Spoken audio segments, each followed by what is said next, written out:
welcome these ladies sitting in this row. And you too. Yeah. Thank you for coming. We appreciate it. Yeah. So before I start the program, please join me in reciting Al-Fatiha and say it loud if you can. So it will resonate. Bismillah ar-Rahman ar-Rahim. Alhamdulillah. Ar-Rahman ar-Rahim. Maliki yawmiddin. إياك نعبد وإياك نستعين اهدنا الصراط المستقيم صراط الذين أنعمت عليهم غير المغضوب عليهم ولا الضالين. Amen. I have two visitors in the back. Let me inquire. And who are you? Nathan. Nathan. Aaron. Aaron. Yep. And you are here to. We're from the University of Toledo. We're here on a observation trip for. Oh, wonderful. Welcome. Yeah. Welcome. So our program today is Ramadan and Eid around the world. And this program putting together taught me a lesson. Don't have anybody else on the program with you because you'll be confused. I have three people on this program and they have done wonderful input. Idea was, and let me show you the next slide, and that probably will prove my point.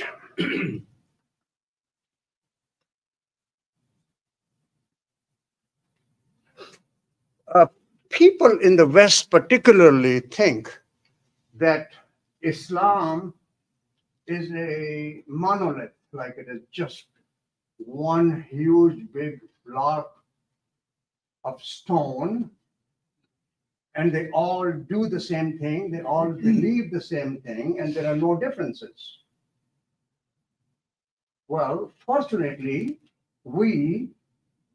somebody in Nigeria, living in Pakistan or Bangladesh, we profess to the same religion, the basics, but we have a different cultural traditions. And hence today's program is to outline those traditions that differentiates us from one another, from the other countries. So these can be cultural or ethnic or regional. And if you look at the map of the Muslim world, just imagine from east to west that how many countries are there where people profess to Islam. And about 15% of the Muslims are Shias and the remaining are Sunnis. And here you can see Iran is majority Shia. In Afghanistan, there is a 15%. In Pakistan, about 15% population is Shia. But this is not on Shia and Sunni. This talk is on celebration of Ramadan and Eid around the world. But people culturally different than people culturally in Afghanistan or Pakistan or in the Far East. And that's what I hope will be able to tell you and celebrate these differences.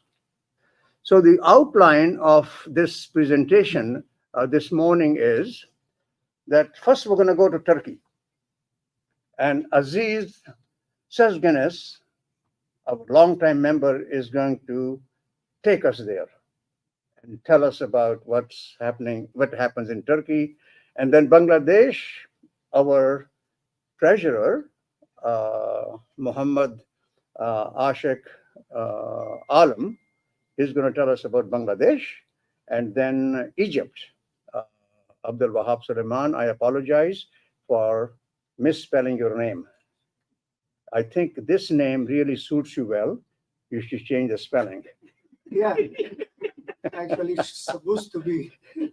Well, the Abdul Wahab used to, he's written like that, right? The Abdul Wahab, yeah.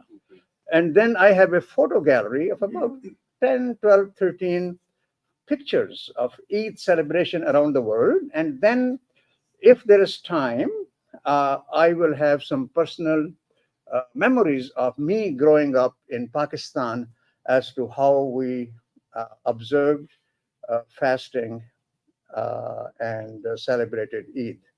So I don't have the bios on all of my speakers.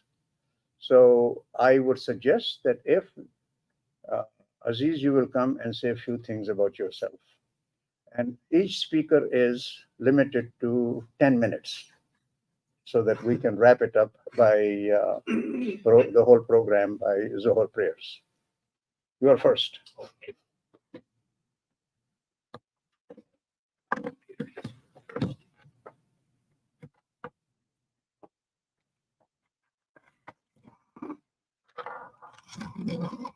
Have you ever tried to sell it to the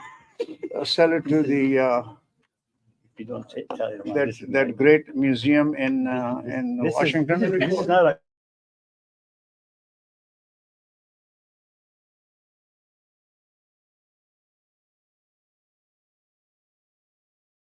mostly. Okay. And I am from Turkey and I moved Mic to is not America. working. We can't hear you. Okay, It's sorry. Working, it just needs to be closer. Closer? Okay. Yeah. Okay. I guess you got what I said up to this point? Probably. Okay. I'm from Turkey and I have been in the USA and a citizen for 50 years. So I left Turkey in 1973. Can't hear me? Okay. Get your phone We'll see. close to the- Another mic. I think we need another mic, possibly. If you can put it in that stand and then Okay. stand close to it, then you don't have to worry about it. I apologize for, Yeah. Okay, great. Just That- come close. Okay, that's better. I apologize for the inconvenience. So I have been in the States since 1973. I have seen presidents, vice presidents, mayors, and all that. So I have experience in America. I left Turkey in 1973, and I brought my memories from old Ramadan years, which I Here. Here's that one.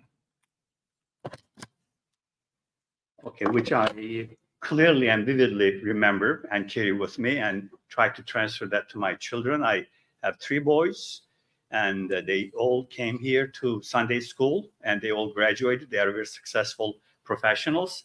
So it's good for me to tell how we celebrate Ramadan in Turkey in 1950s. So my screen changed. Sorry about that. Okay.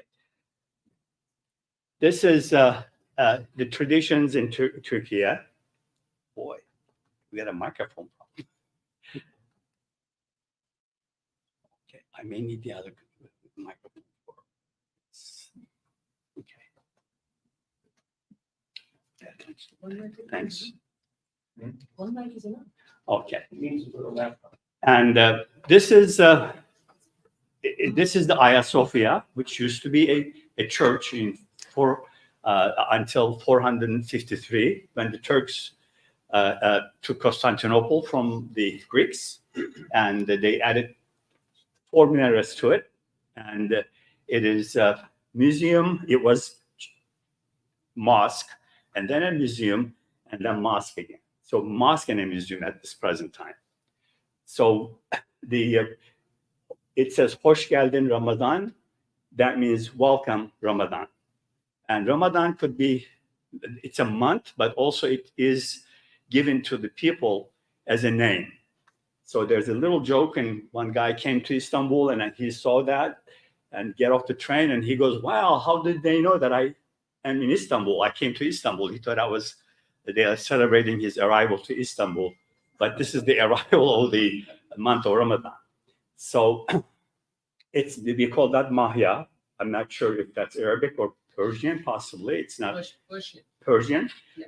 The writing is called Mahya. And then also around the balconies on the mosque, the muezzin goes up there and calls for the prayer in the days that there were no out speakers. So they have to go up there 5 times a day, call people for a prayer. So this is a typical iftar time after you start your, before you start, after you break fast, family table is set up just like this, and this is 1950s, not today. And if you see, I kind of like remember myself looking out. There's a little girl looking out over the window. She's trying to see if the lights came out on the minaret. And they will tell the rest of the family, okay, it's time to break the fast. So everybody, and of course, grandma and grandpa do the prayer, and then everybody comes and break their fast. This is waiting for the iftar time, and the person who's watching it is the girl on the window right there. And this is, we also, with the lights in the minaret, we also have the cannon. And cannon light fires up a ball, and it brings the fireplace in the sky.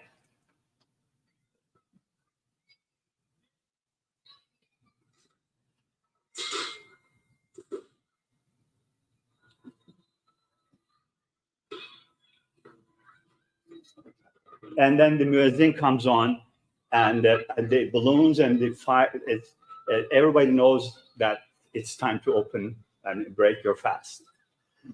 This is in Bosnia, actually. The Turkish culture or Islamic culture during the Ottomans, I think the Balkan countries and Turkey are very similar than the rest of the world. I think that's closest. Every evening at the young porches, a cannon is fired to signal the end of the day's fast. Give me the mic. Where is the other microphone? It's there. No, the other one. Oh, okay.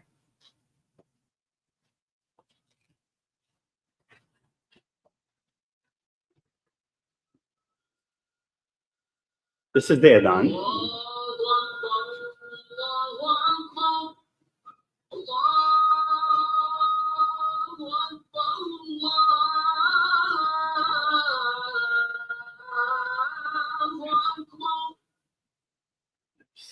This is the final signal that everybody is free to break their fast. And this is the Istanbul on today. The other 2 slides is that they were from Bosnia. It's very, very identical and similar. And I could find the picture from Bosnia, so that's what I used. But this is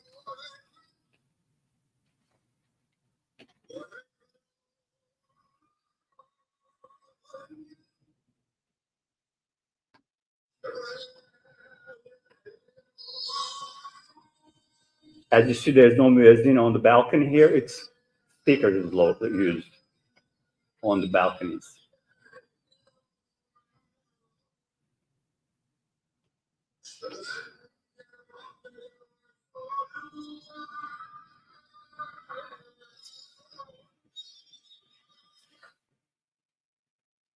That's the food served.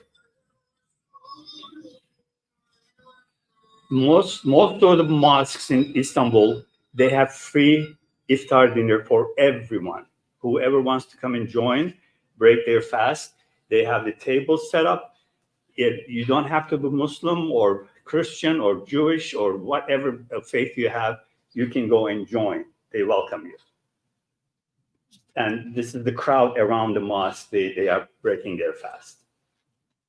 This is, the fast is done, iftar, and then at 2 o'clock in the morning, and there is, we call it a drummer man, since there was no alarm clocks or radios or anything during those times, even in 50s, very seldom. And there was a drummer guy, just like him, and this is the cartoon. Somebody mentioned the cartoon. And they go out with their the drum,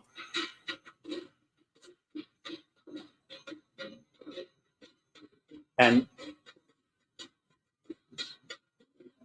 wake up everyone. It doesn't matter if you fast or not, you are awakening.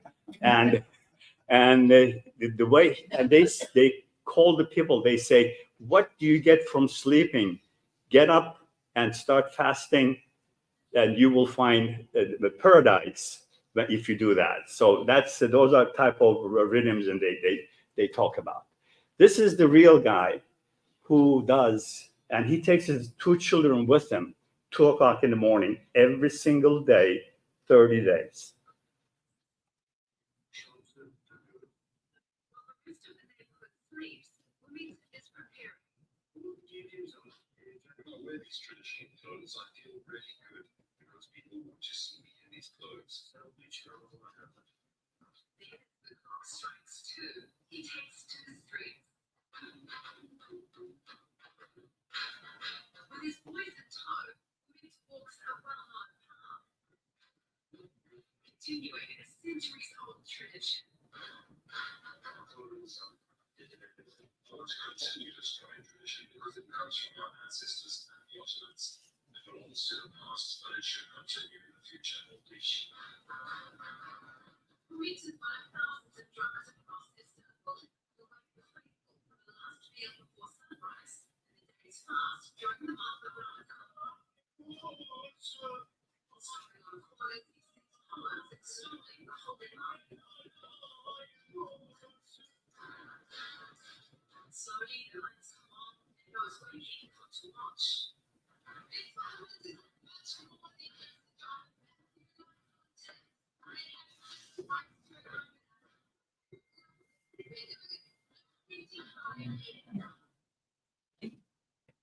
This is the sahur, before you start fasting. The same crowd, and some of the light food. They don't eat very heavy for sahur. And we do not call that Eid el-Fitr. I learned that after I moved into the US. It's Bayram for us. Every festival, religious or official, it's all celebration. So it is, we call that Ramadan and in celebration. And then we sugar Bayram because it's all sweet served. And excuse me, this is just a short explanation of, we do not know. When my Arabic friends tells me Eid al-Fitr, I don't know which is Qurban or is that. These are the food they serve. And very regarding the whole Islamic culture. Islam is really a religion to unite people and to let people understand the message of God. this is the dinner. And I am done. My 10 minutes is over. And thank you for paying attention. Yeah, we'll have the questions at the end, if I may ask. And now I'll ask Mr. Alam to give our insight into Bangladesh. Take your laptop back. Hmm? Take your laptop back. Yes, I'll take it. I need help. Do you want to hold the other hand? Ashik, if you would also say a few words about yourself.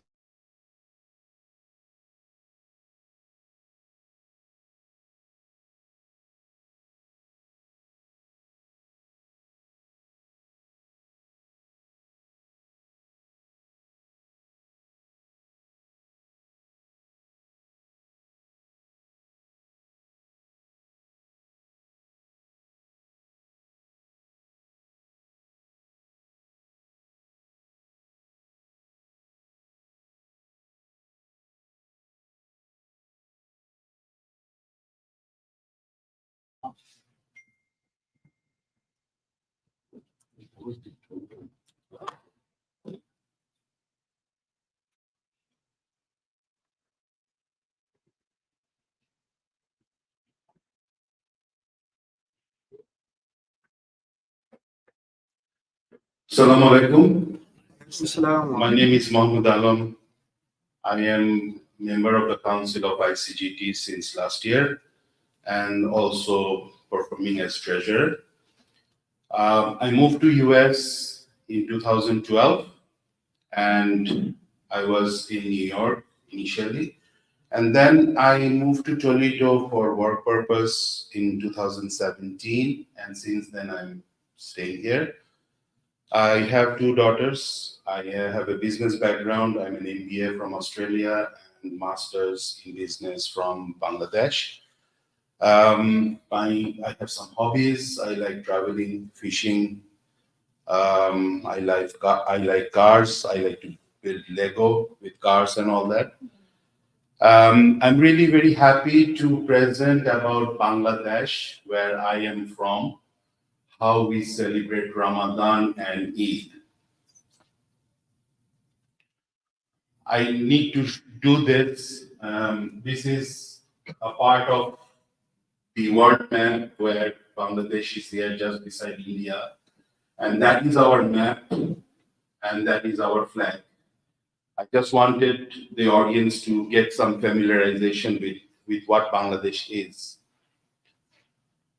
We got our independence in 1971. We have about 57,000 square miles area with 180 million people, out of which 160 is Muslim.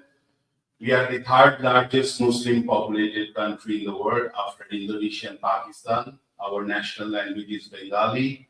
Capital city is Dhaka. We have a currency called Taka, which is 120 Taka equals to $1. Our GDP growth is about 5%. The temperature in our country is 95 to 100 degrees in summer and 55 to 60 degrees Fahrenheit in winter. Our surroundings, three sides is mainly India. One small portion on southeast is Myanmar, and we have Bay of Bengal on the south. I also need to spend some time on the history of the country.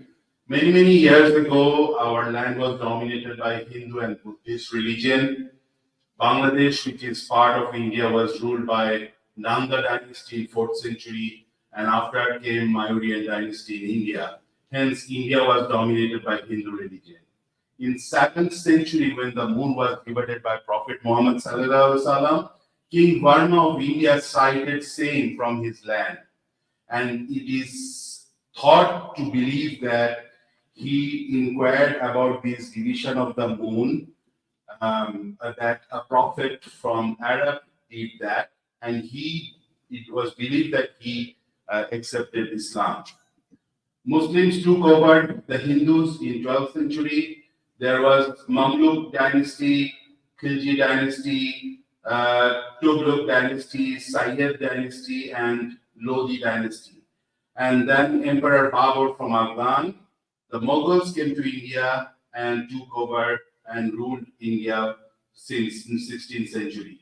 And in 18th century, British, the East India Company took over Indo-Pak subcontinent and ruled almost for 200 years until they liberated India and Pakistan in 1947.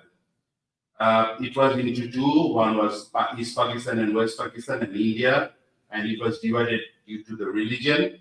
Bangladesh got independence from Pakistan in 1971. Why I'm saying is that the culture in Bangladesh is still dominated by Hindu culture in terms of how we dress, how is our food, how we eat, how we celebrate New Year's, how we celebrate Ramadan and Eid, and how we celebrate our marriage. It's completely different than what happens in the Arab world or around that Arab peninsula.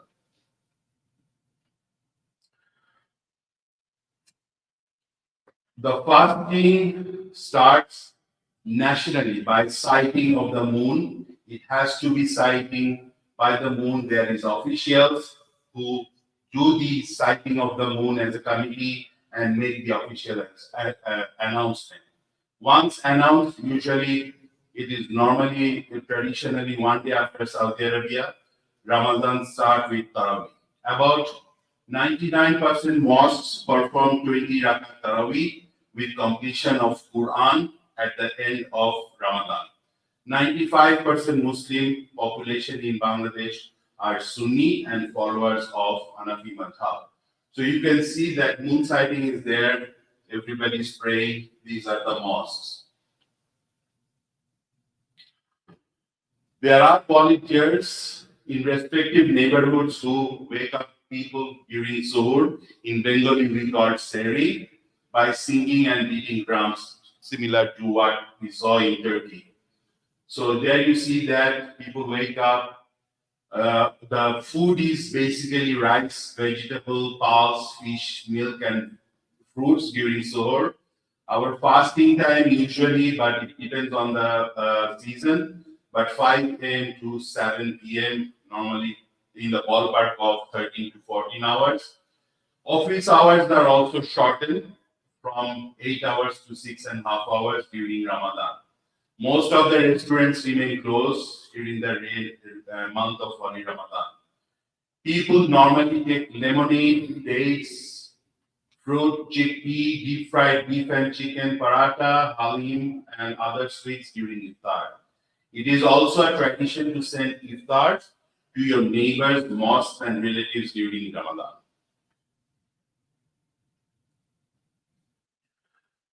People pray in numbers at the mosques during Ramadan. People like to buy iftar from the bazaar. You can see that the people are buying iftars. People are also arranging iftars in the mosques and also in the villages. A lot of iftars are distributed to the mosques, madrasas, travelers, and poor people during Ramadan. There are also donations of zakat and sadaqah during this month. A lot of iftar parties also take place in corporate and office level. People also arrange special prayers during the month of Ramadan for their loved ones and near and dear and the Muslim Ummah. Ramadan in picture. So we welcome Ramadan and say that the piety of Ramadan should be maintained. A lot of Quran recitation, a lot of donation of food, and of course, a lot of prayers.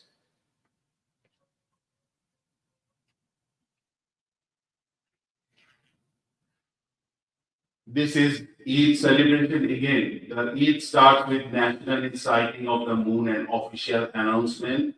It has to be officially announced. And once announced, all the mosques declare the Eid prayer timing. All the people buy new clothes for themselves as well as their parents, children, and relatives. People perform their Eid al-Fitr Salah with friends and families, greet everyone, and go home and have breakfast with the family.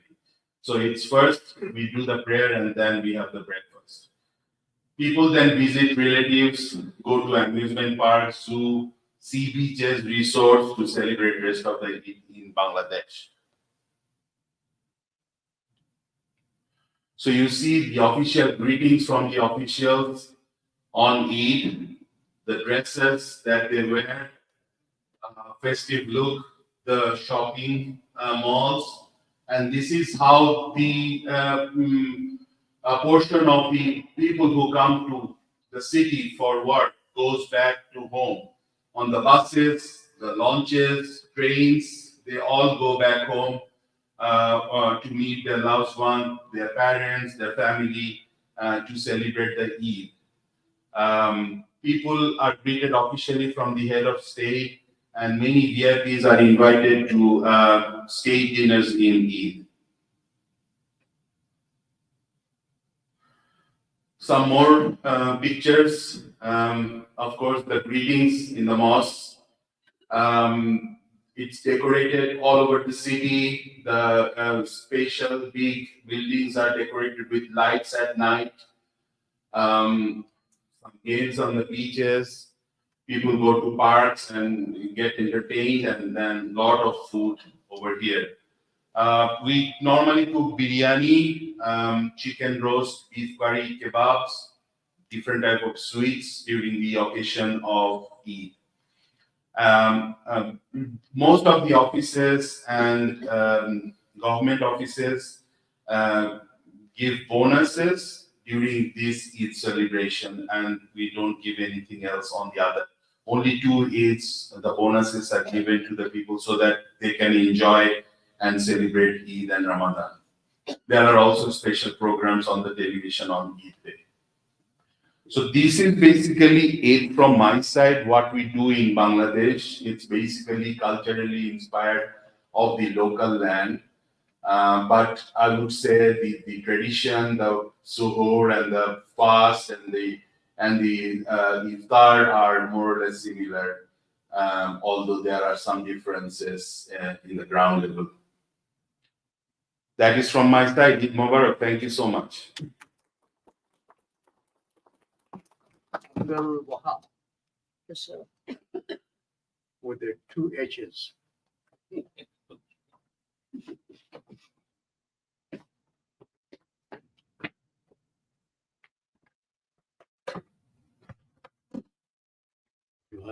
Now.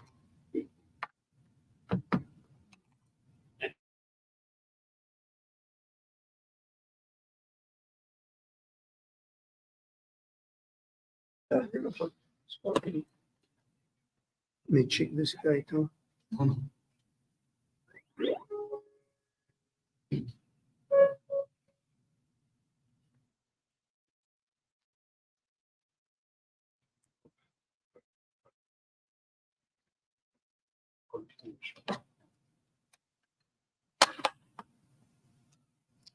Assalamu alaikum. My name is Abdul Wahab Suleiman.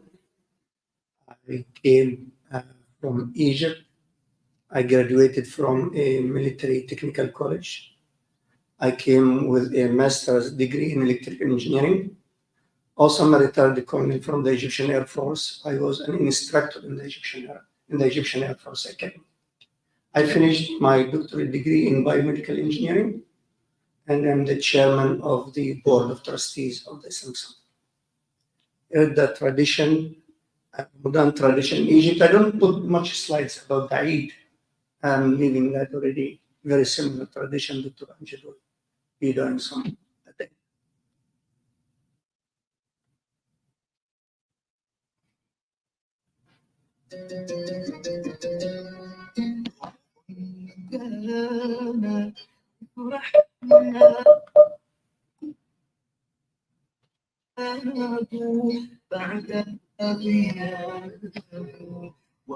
Sound is very low. Do you have the other one? It's okay.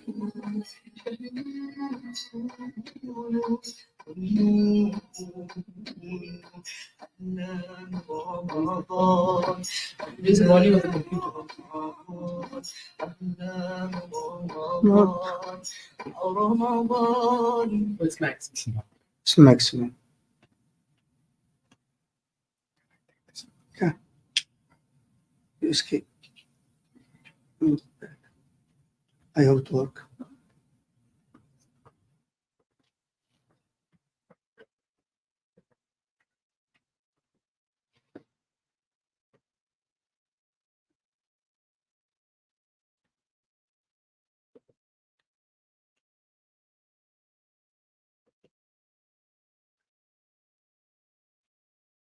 Yes, it's just a presentation.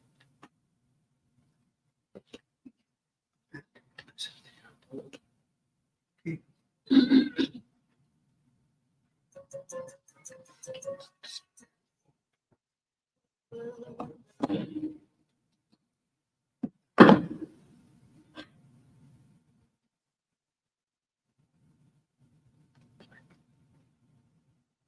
Just move. I hope.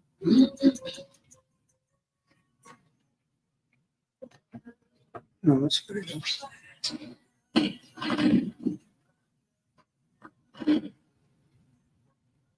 Yeah, the other one. The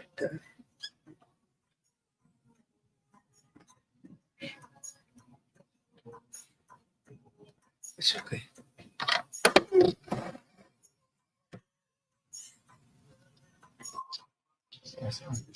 Mm. We can move on. We'll move on. It's okay. Because that's apparently still going to work right. It's okay. Right. This is Janus is one of really a tradition in Egypt.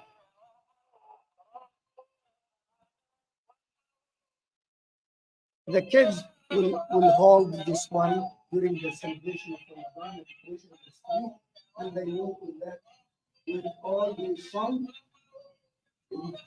in Arabic. So they record the Ramadan song on this one. It's called basically Wahawi, Wahawi, yeah. They do that. In English. I don't really know how to translate Wahawi. I don't know. We have, this is became a very strong thing in the Egyptian tradition. They have toys for the little kids, so they memorize all the Ramadan song. And the gifts also in Ramadan will be mostly a fanus, like fanus, little one, bigger ones. In their corporation, they have bigger ones like that tall, and they put it in the entrance of all buildings too. Now, so they keep that tradition alive. Yeah, me too.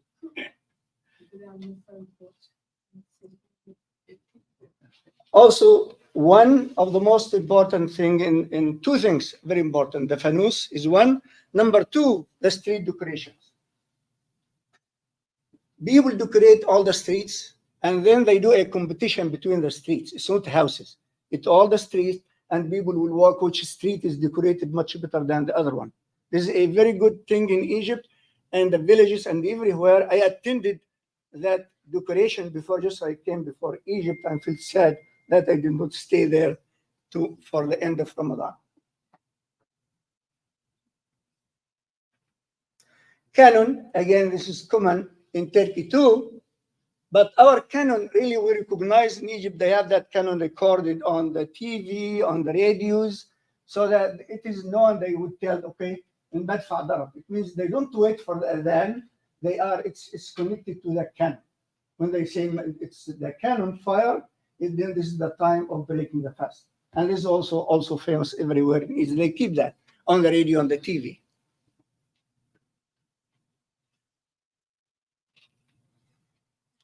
Table of Rahman. These tables are really everywhere in Egypt. They put the villages on the streets. If you are a traveler walking from a village to village, people will stop you, will give you the food to eat. So no one in Ramadan will not be during the iftar time. So if you are traveling, don't worry, don't carry any food, because you will find a lot of food and drink on the street. People will be standing, handing the food to the people in the cars, anyone in Ramadan.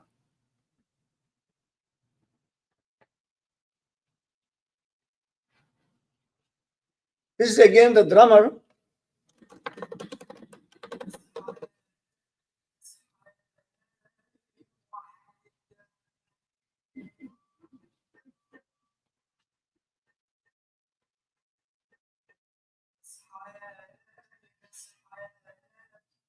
This is again in the Turkish tradition, but if you hear the tone, it's different ours.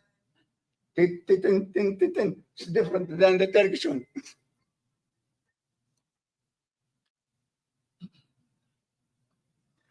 Quranic recitation.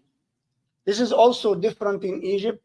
In the villages, also in Cairo too, in the cities, the families who have resources, they would hire a sheikh, or a reciter to read the Quran at home, and they finish the Quran at home. They do Khatm Quran in the houses.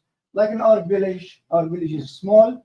Maybe we have at least 10 families. They have that tradition alive all the time in the village too, to recite Quran at home, in addition to Taraweeh and all of that in the mosque.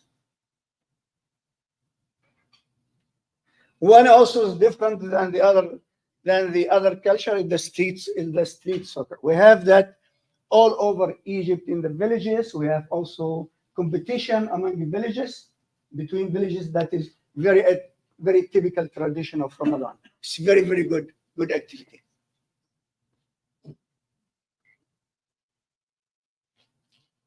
Here is a classic drinks. I don't really to talk, but this is Amar Din, Tamr Hindi, Aris. Those are the translation. Yes, 2 minutes. Be okay. One of the dessert. This is some of Manal prepares at home. She's very good in doing all of this. But this again, this is a very good one. When you do that, this is the kunafa one, how it is done. It is done by the guy doing that. Now they are sophisticated. they have the table turning. So the guy would be holding this one and the table would turn. And this is very good actually to see, to go on the street and see how these things are done. It's fun by walking and seeing these traditions.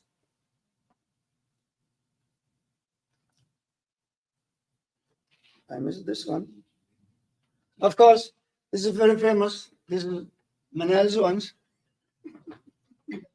We haven't eaten any of Manal's sweets. Oh my God, Manal, you are here. You heard it. Okay, and this is also how the Egyptian break their fast. They call that khushath, and this is the ingredient of the khushath. This is the way we break our fast in Egypt. Khushath.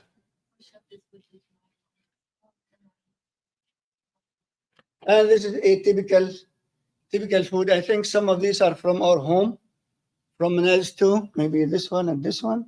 Is this one? This is the typical food for in Ramadan and Eid. I think I'm done. Thank you.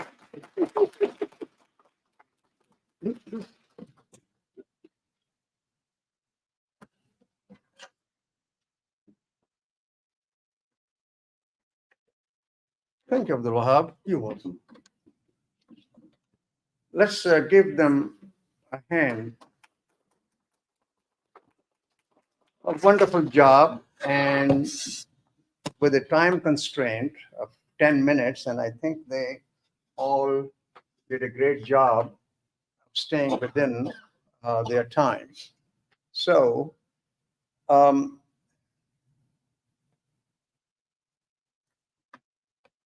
Shaykh Abdul Wahab, what time is the Zohar prayers? It is about 1:40. Huh? 1:40, I believe. 1:40. So we have about 10, 15 minutes. Do we? Yes, yes. Okay. 15. Okay.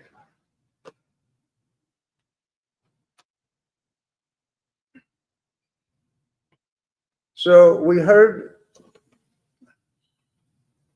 about the celebration in Turkey and Bangladesh and in Egypt. But the world, Muslim world, is very wide. So what I would like to do is to share with you some of the traditions, not traditions, but just pictures as to how people celebrate and how beautifully they are dressed. During COVID, large-scale gatherings were not, and we remember that we also prayed under a tent. But here is a family of 4 in Kenya performing Eid prayers. And these are a few little girls in Kenya dressed with the same clothes.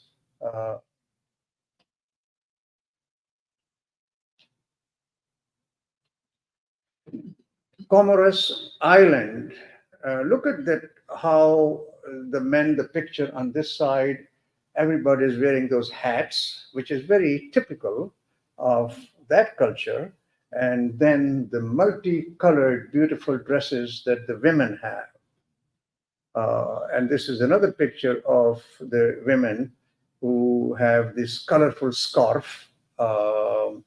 And you see that picture, and its happiness exudes from these people. Here is a picture from South Africa. The mosques somehow on Eid shrink. They don't accommodate that many people. All of a sudden, so people spill out in the streets and pray in the streets because the mosque cannot accommodate that many people.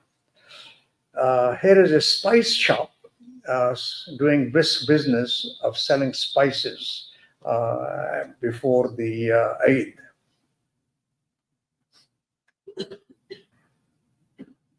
In Indonesia, the sparkles are very much part of the culture of young people. Again, I draw your attention to see there is a spontaneous happiness. It is not a uh, picture which has been staged. It's a spontaneous happiness on the part of people. And this next one is also the women in the mosque, and they all are wearing more or less the same clothes. And this is another one which was in the Guardian.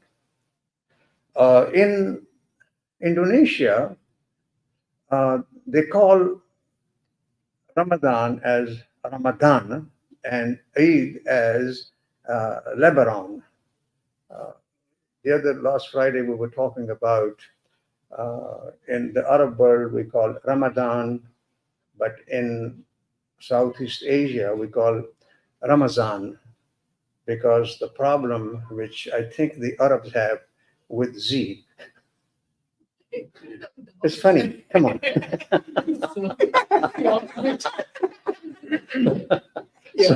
So we pronounce it properly, and and Mr. Alam also said that in Bangladesh we call him Ramazan, right? Ramazan. So Z is very much part of our pronunciation. Uh, so, and here is the celebration of Eid in Indonesia. But look at that. I mean, you look at a picture like that, and it's festive, it's celebratory, abundance of food. People are content in doing that. And that is the beauty of our faith, that no matter where you go, you can find some common threads, but at the same time, there is so much different. Now, Aziz mentioned in Turkey, it's the Eid is called, Eid al-Fitr is called Sekar Eid, sweet Eid. And in all of sweet Southeast Asia, we call it the sweet Eid. Uh, uh, and the only one dish which characterizes Indo-Pakistan, at least, and that is semia, and that is vermicillion. So I don't think people think that if they don't have semia, their fasting would be accepted by God. So there's so much emphasis on semia. And this is vermicillion cooked in so many different ways. And that is the first dish in Indo-Pakistan that the Muslims will eat for breakfast. Yeah, and then you go to anybody's home to visit, they will give you semia. And by the end of the day, you're sick and tired of that. But it is a traditional and we love it. In the countryside, where they don't have the big festivals, this is the portable, what would you call it? Yeah, it is just a manual to do that. And there is another one is very simple to put and do that. So I'm going to take about 10 minutes and tell you some of my reminiscence and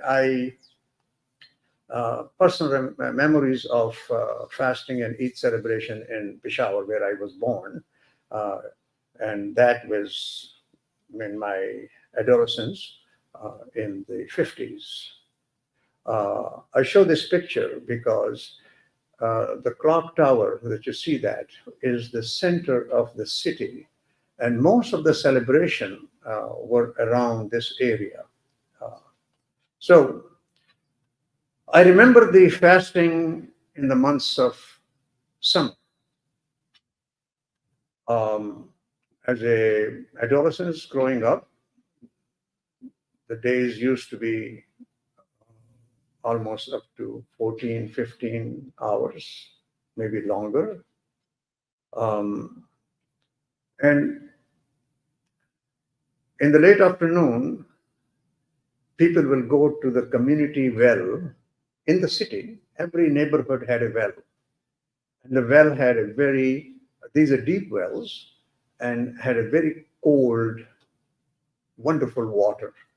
Later on, I found out when I became a doctor that most of them were contaminated because, but at that time, thank God we did not know that. And we enjoyed that water very much. And so we will take our bucket or a clay pitcher and we will go, and there'll be a whole crowd of them. And at that time, somebody, able-bodied men, will come and they will draw water and then pour it in other people's vessels to take it home. So we'll bring it. And many times there were fights broke out. You know, when people are fasting all day, their temper is at the edge and they don't need too much excuse to fight. So we will bring that. And that was used to make a syrupy drink with water and sugar and some cardamom in it. And that's how we broke our fast with. Nowadays in Pakistan, as Majibin was telling me, that we have two dinners at iftar. One dinner is snacks, which are in itself a dinner, and then after prayers, then have the regular dinner. So, does anybody lose weight in Ramadan? Hell no. People gain weight because of the caloric intake is so much. So we will wait. In many places in Pakistan, we didn't have the canon, but we had either the azan from the corner mosque that you can hear, or there will be siren, and the siren will be blare out, and that's the time. Somehow I found when I was growing up that the last 10 minutes of the fasting were the slowest ever. Slowest. I mean, the clock, honestly, I'm not kidding you, the clock slowed down and as if to torture us. And then when the siren was heard, then that was the time to break the fast, go to the mosque for Maghrib prayers, come back, have a dinner, and then again go back to the mosque for Isha and Taraweeh. 2 o'clock in the morning, and it doesn't matter. Somebody mentioned that, Aziz, you did, that whether you want to sleep or not, whether you want to fast or not, you have to get up at the time because nobody would let you sleep. So there was a man in our neighborhood who was amputee and on two crutches, and you can hear his crutch tuck, tuck, tuck, and he will go from one end of the street to the other end, and he will yell. He says, "Oh, the ones with all the iman, it's time to get up." And many people wanted to beat the hell out of him. That come on. But he took upon himself, just like in Turkey and in Egypt, to go ahead and see if nobody will remain sleeping and deprived of a sahur. And there was a fried bread and cream and milk and some curry, the most appetizing breakfast, however, the most horrible when it comes to digesting that during the day. But that was the sahur that we did that. So on the last day of fasting, it was interesting. That's again the cultural tradition that in the city, at the junction of two bazaars, the bazaars of storytellers and the bazaar of cloth merchants, there's a mosque. It's still there, Qasim Ali Khan Mosque.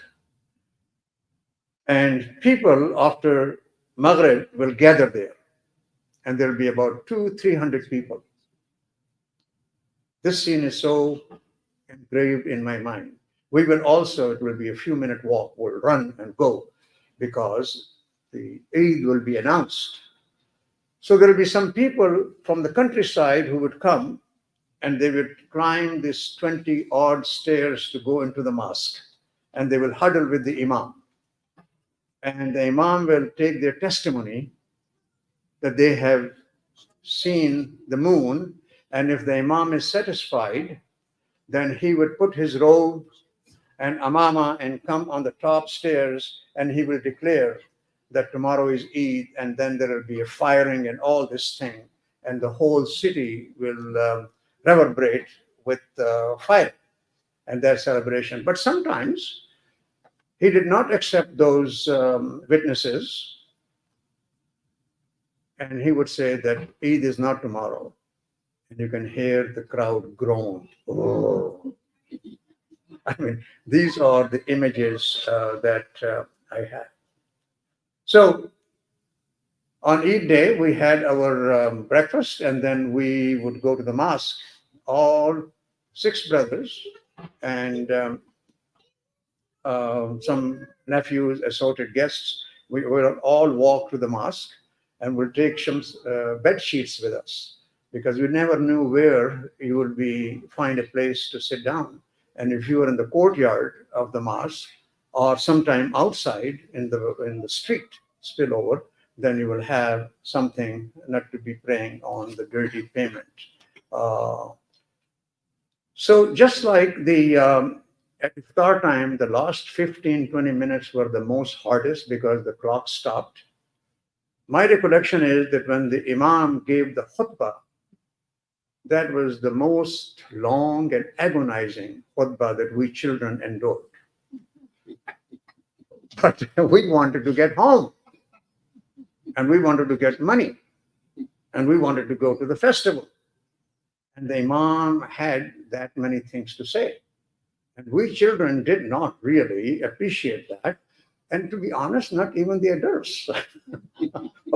but anyway, this was a tradition we followed. We came home, and there was a tradition that all of us youngsters touched the feet of our elders and told them Eid Mubarak. And then in return, we got money. And then the day was spent, a part of the day was spent in the festival, to going to merry-go-rounds and all those things. And you're eating like hell. You have not fasted all through the month of Ramadan, but you're making up for the people who have fasted. So this is how everything came to an end. So I just gave you the glimpse of 2 fasting and Eid that I remember vividly. Well, I think it's time we come to the end of our program, and thank you very much.